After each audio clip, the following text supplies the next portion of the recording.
Imagine this. You open your eyes to a world ruled by giants, where danger waits behind every tree and the very air crackles with tension.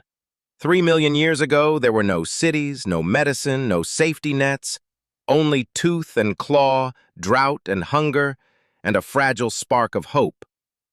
Every sunrise was a gamble, every breath a triumph.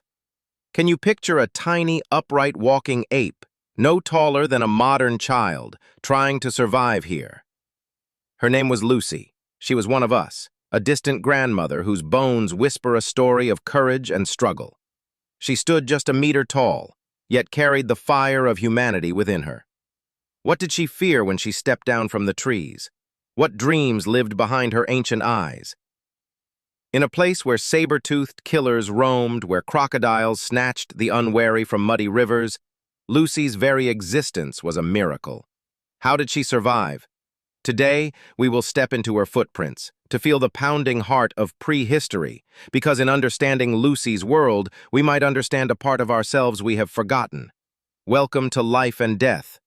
3 million years ago, the sun hangs like a molten coin over the endless plains of Africa. 3 million years ago. The air feels older here, dry, heavy, singing with a silence so sharp it cuts through the bones. Somewhere, a lion roars, its voice echoing across a land that seems both timeless and merciless. Can you hear it?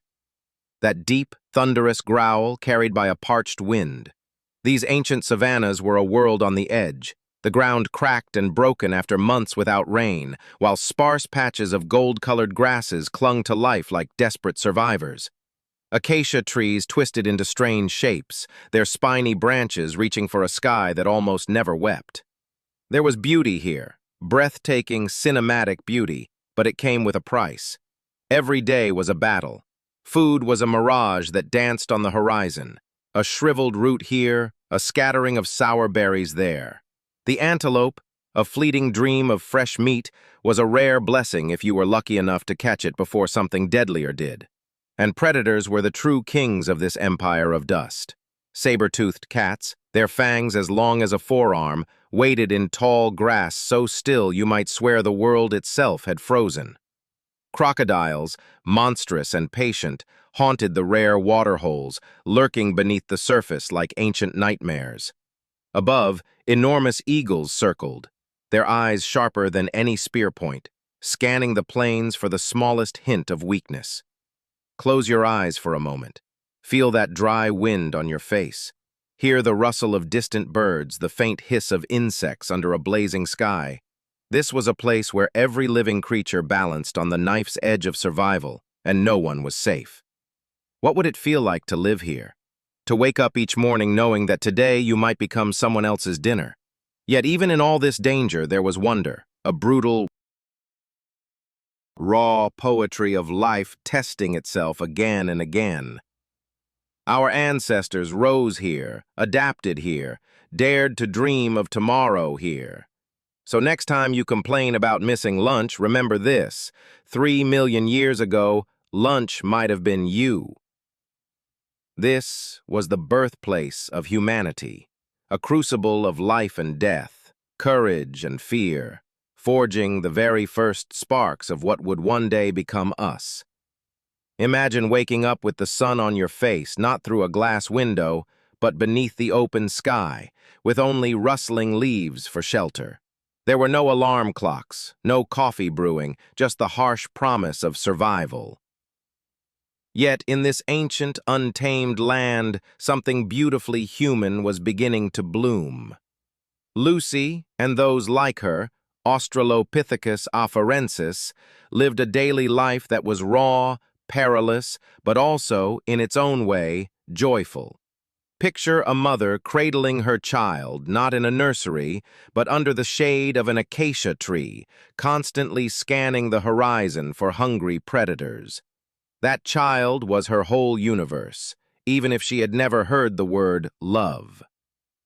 Food was always the first order of business.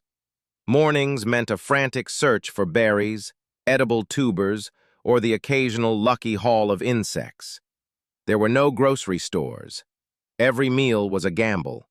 If the rains failed, so did dinner. If a leopard appeared, even the hard-earned roots might be abandoned in an instant. Yet for Lucy, every bite she found was a victory, not just for herself, but for the children clinging to her side, eyes wide with wonder and confusion. And yes, they played. These ancient toddlers wrestled in the dirt, testing their muscles, their balance, their courage. Small joys, even when life itself hung by a thread. Predators were a constant terror. Imagine going about your day, always half listening for the snap of a twig or the low growl of a hyena. That was Lucy's soundtrack. Each night was a gamble: climb into the trees to sleep, or stay on the ground and risk being hunted in the dark. There was no perfect answer, only imperfect choices. But despite the fear, something else kept them going: each other. Lucy's kind did not live alone. They formed tight-knit groups where social bonding was a lifeline, grooming one another, huddling together for warmth, sharing scraps of food. These simple acts were as vital as any weapon. They were the glue that held the tribe together. Even humor found a place. When a curious baby grabbed a parent's hair or tripped over its own feet, the group might let out a sound that was, in its own primitive way, a laugh. A moment of shared amusement, a break from the endless fear. Because even then they were wired to find something funny in clumsy innocence. Parenting was brutal, but deeply human. There were no hospitals. If a baby fell ill, Lucy could only hold it. Isn't it amazing that even without language, without fire, these ancestors lived with a sense of belonging, of family, of care? They worried, they laughed, they played. In those fragile bonds, you can glimpse the first roots of our own humanity, the same instincts that keep us together today.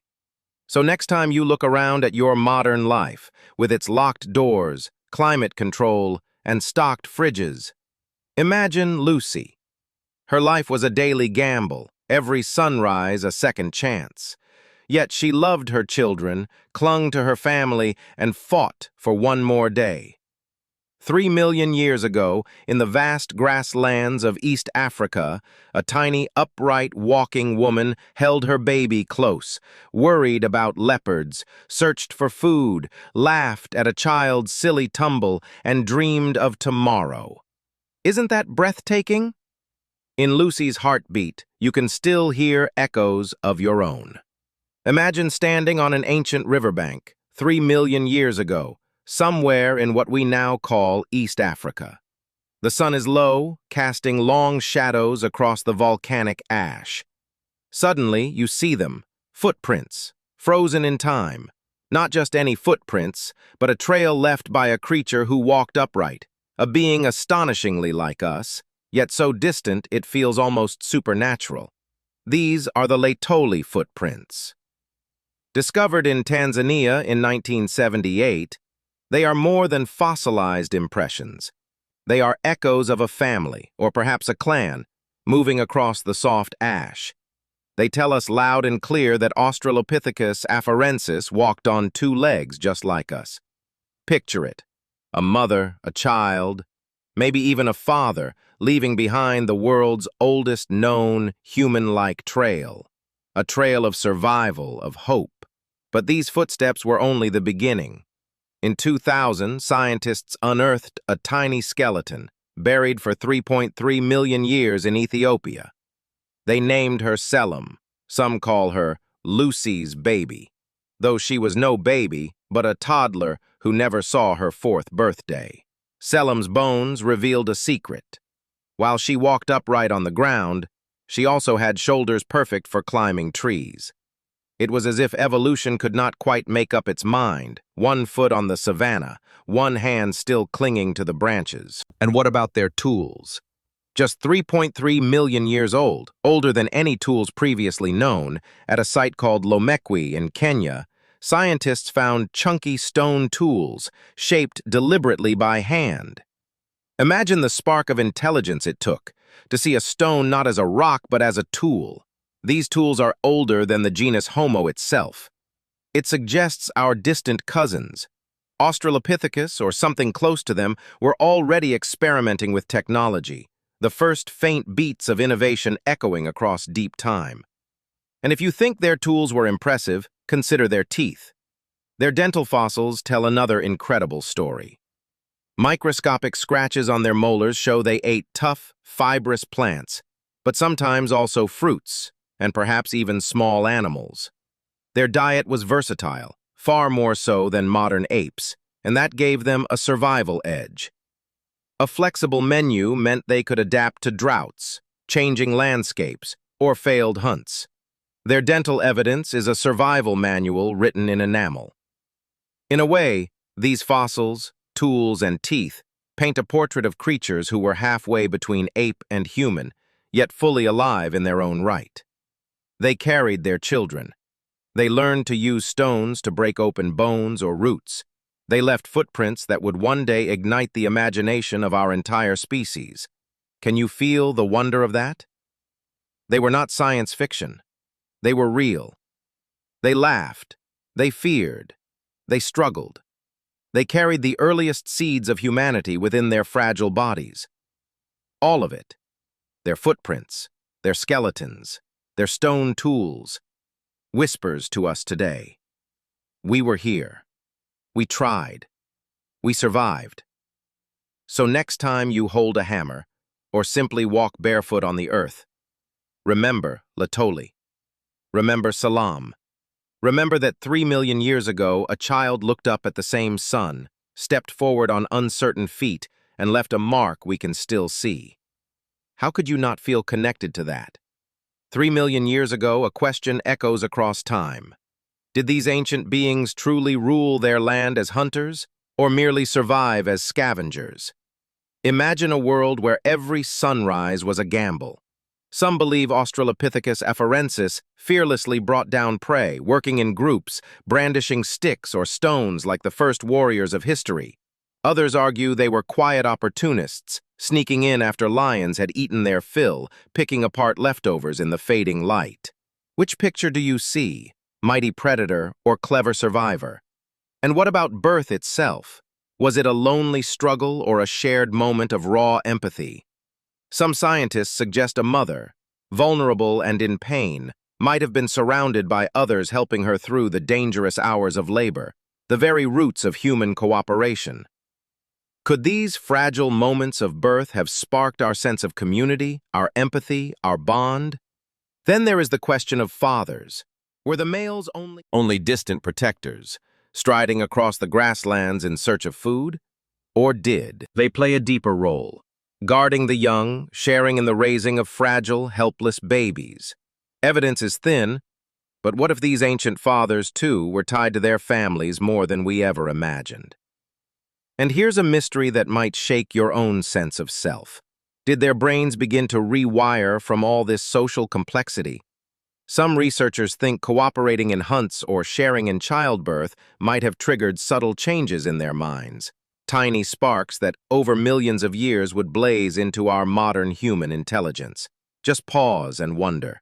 Was the first spark of our humanity born in their struggle to survive? So tell me, when you look at these early ancestors, do you see warriors, gentle caretakers, silent opportunists, or something far more complex? 3 million years ago, a being not so different from us took her final breath. Lucy, tiny, strong, and full of quiet courage, lay down in the dust of ancient Ethiopia, never to rise again. But what happened next? Did those who shared her world feel the sting of loss? Did they stand around her silent body, searching for meaning in her stillness? We humans ache with grief when someone we love is gone. But could Lucy's kin have felt that same ache? Some scientists believe they might have, at least in a raw, early form. Bones from other ancient hominins show hints of careful handling after death, almost like a primitive farewell. Was this the birth of mourning? Picture them, confused perhaps, but aware that something was terribly wrong. They might have nudged her, waiting for a familiar spark to return. Maybe they stayed nearby, unwilling to leave her alone. A pause in their relentless fight for survival, for something they could not name but deeply felt. Grief, after all, is a kind of love, a testament that another life mattered. Could that have existed in Lucy's world? It is a question that pierces the soul. Because if they mourned her, even clumsily, it means that the roots of our humanity stretch back far beyond what we ever imagined. Isn't it hauntingly beautiful to think that even then, in the deep cradle of time, death could break hearts? That we might share a hidden, invisible thread of compassion with creatures we once called primitive. In Lucy's death, perhaps, began a story that still unfolds today, of love, of memory, of never truly letting go. 3 million years ago, Lucy took her first cautious steps into a world full of dangers and hopes. That tiny spark of survival, lit in a prehistoric heart, still burns within us today. We carry her DNA, a code written in the language of struggle and triumph. Those instincts that told Lucy to find shelter, to protect her young, to rise when she fell, they are our instincts too. Every time you fight for your dreams, shield a loved one, or stand up after a failure, that is Lucy echoing through your bones. 3 million years later, we still carry her story within us. Isn't it incredible? Our lives, with all their joys and heartbreaks, are chapters in the same book Lucy began to write. Her footprints in the dust became our footprints on the moon. So the next time you wonder what makes you human, remember, you are resilience. You are wonder. You are the living legacy of a creature who refused to give up. And that, perhaps, is the greatest story ever told.